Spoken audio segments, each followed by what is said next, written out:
Bonjour, Fabien Xpili, votre professeur de management chez DigiSchool.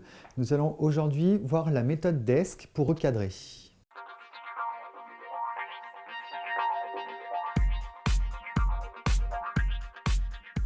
Donc vous avez différentes possibilités en tant que manager lorsque vous voulez recadrer un collaborateur. Il y a plusieurs outils possibles. Vous allez avoir par exemple l'entretien de recadrage qui est toujours un petit peu plus long, qui peut durer entre 30 minutes et 1 heure si vous sentez que votre collaborateur il a besoin qu'on remette un petit peu les choses en place. Ou bien vous allez pouvoir faire ce qu'on appelle des coachings terrain avec des petites méthodes que vous allez pouvoir utiliser qui vont permettre de recadrer.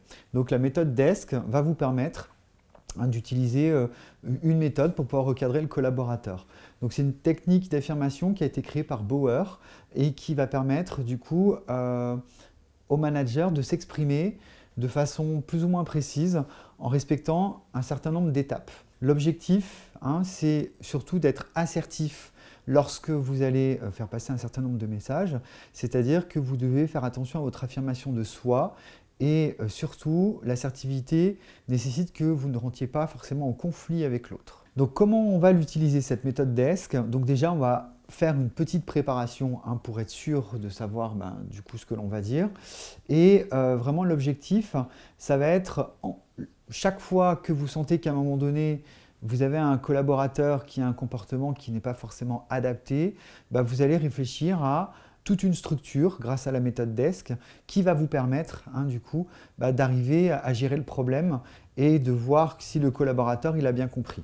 Donc la méthode DESC, elle se décompose en 4 étapes. Le D pour décrire, le E pour exprimer, le S pour trouver des solutions et le C pour indiquer les conséquences du changement de comportement. Donc en fait, lorsqu'on va décrire les faits, on va devoir donner des éléments de détail sur la situation qui nous a posé problème. Par exemple, oui, la dernière fois, lorsque tu étais face à ce client, il m'a semblé que il n'était pas très content de ce que tu lui disais.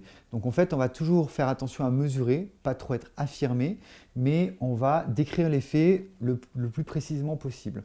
Ensuite, on va exprimer ses sentiments. Donc dire par exemple, là dans cette situation, je ne suis pas très à l'aise, par exemple. Ou lorsque le client, j'ai vu qu'il n'était pas content, ça m'a fait de la peine. Donc c'est important de dire réellement ce que l'on ressent face à cette situation. Ensuite, on va trouver des solutions. Donc là, soit on va faire réfléchir le collaborateur sur ces solutions-là. Qu'est-ce que tu en penses? Qu'est-ce que tu peux me faire pour que la solution évolue? Ou bien on va par exemple dire, voilà, moi dans cette situation, si j'étais toi, voilà ce que je te propose un petit peu de faire. Ensuite, le C, on va indiquer les conséquences du changement de comportement. Donc là, on va rester sur quelque chose de positif.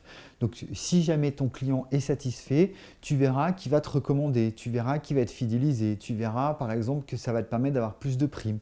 Donc là, on reste sur quelque chose de positif qui du coup donne l'envie au collaborateur de changer son comportement.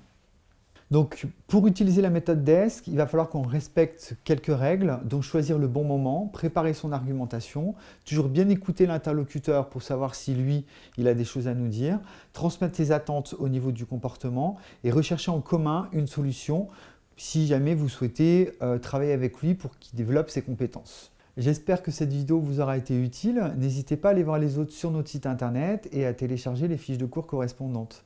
À bientôt chez DigiSchool.